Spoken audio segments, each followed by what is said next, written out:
Locals live here with Bayut. Find real and authentic properties using TrueCheck. Download the app or visit Bayut.com. Right, property section, but let's make it short-term, not long-term. This was a huge discussion.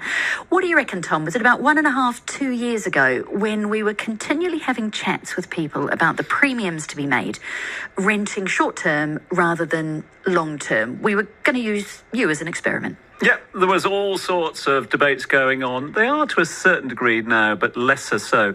But we had no shortage of guests in the studio talking about converting your property, your long-let property into a short-term, getting people over to watch the fireworks, charge them extraordinary amounts of money as well.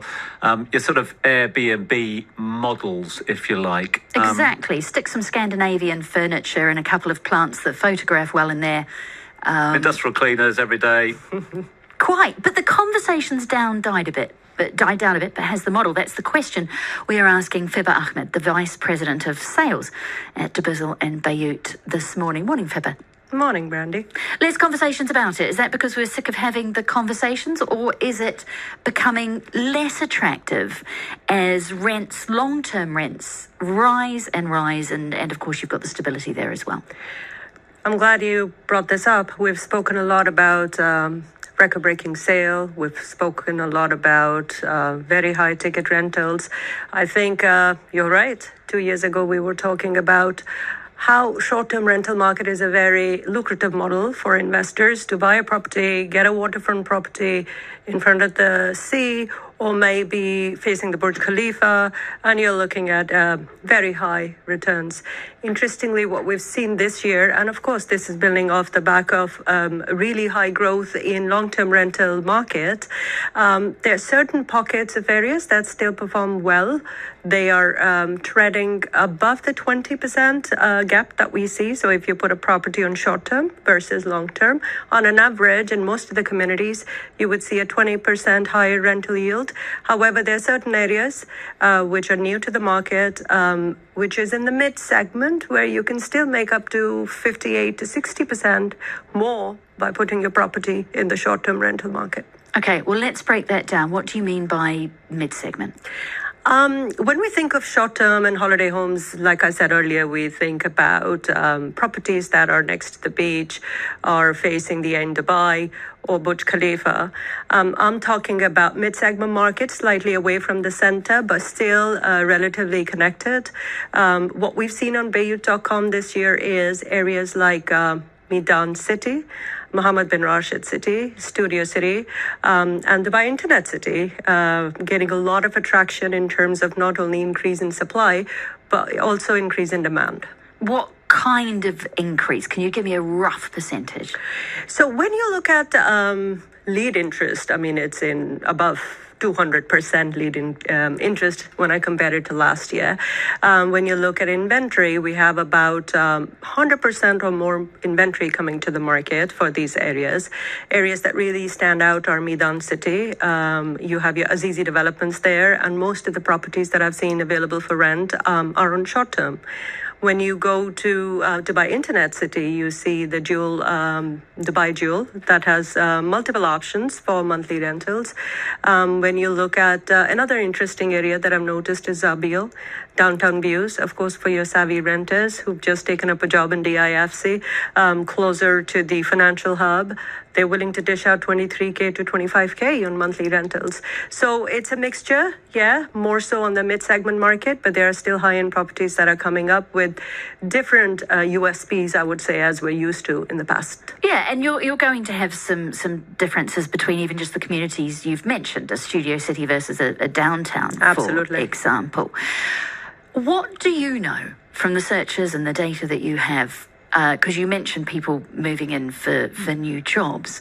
What do you know about who's taking the short term? With love to Studio City, that's not your average holidaymaker, is it? I would say the trend that I've seen, and it really depends on the season that you're looking at. So if you're going to pick up the trends in July, August, September, I would say those are people that are new to the city. They have just decided to take up a job here. They want to rent short term before they make a commitment and rent long term or even buy now. However, in the months that we're in right now, which is October, November, December, you can see this in the pricing trend as well. Areas that pick up the most interest and most price hikes are your waterfront areas, your Dubai Harbour, your JBR. These are people that are definitely here to see the fireworks, as Tom mentioned earlier. Does that mean that there's no one in some of those, we'll call them internal and new communities, in the holiday seasons, or is it just that the price drops? In the summer, sorry, you said that there are no one in the... Sorry, let me put that clearer. You say that you see that shift in terms of the pricing for the waterfront communities. Yes. What happens then in, we'll call them the interior communities, those that might be less attractive to holidaymakers? Sure. In the busy season, even those areas pick up because, of course, the demand is so high. Not everybody is going to be able to afford the high prices in the waterfront communities or those that have seen a price hike of about 40-50%. So people then opt for relatively connected areas, like I call them. I don't want to call them those that are really placed far out there. I mean, Medan City and BR City is relatively close to the downtown area. So these areas also gain interest. Of course, areas that are next to the metro line also become very popular because you have to cater to different budget, different types of people that come here from all over the world. I'm someone who's living in short-term furnished accommodation at the moment, and I have been for 6 odd months, have bought, obviously had to give a tenant proper notice, and now am renovating. So, and I know the demand. Because if you don't renew it or sign up for longer, and these things always take longer than it says on the tin, then you are, I've had to move. Me and other short-term tenants are busy evicting each other across the greens, which is getting almost comical. I think I've lived in about 5 towers there now over those 6 months. What demand are we seeing from existing residents as opposed to new residents? When we talk to our partners, we do see that there is a trend in terms of people that renew a certain kind of property. I believe that these are two different types of your customers or your clients. There is a very healthy bunch of people that are here in a situation like yours, or probably taking up a new job. But again, I would put it back to seasonality. If you look at October, November, December, you would have a higher percentage of holidaymakers who are here, even in January. But as we move towards Ramadan and later on in the year, I think a bigger percentage of tenants for our partners are mostly residents or new residents, as I would call them, that make up their customer base. Fibha Ahmed is Vice President of Sales at Dubai and Bayut, speaking about the short-term rental market and some of the data from what they're seeing in searches on those platforms. Thank you for your time this morning. Thank you, Randy.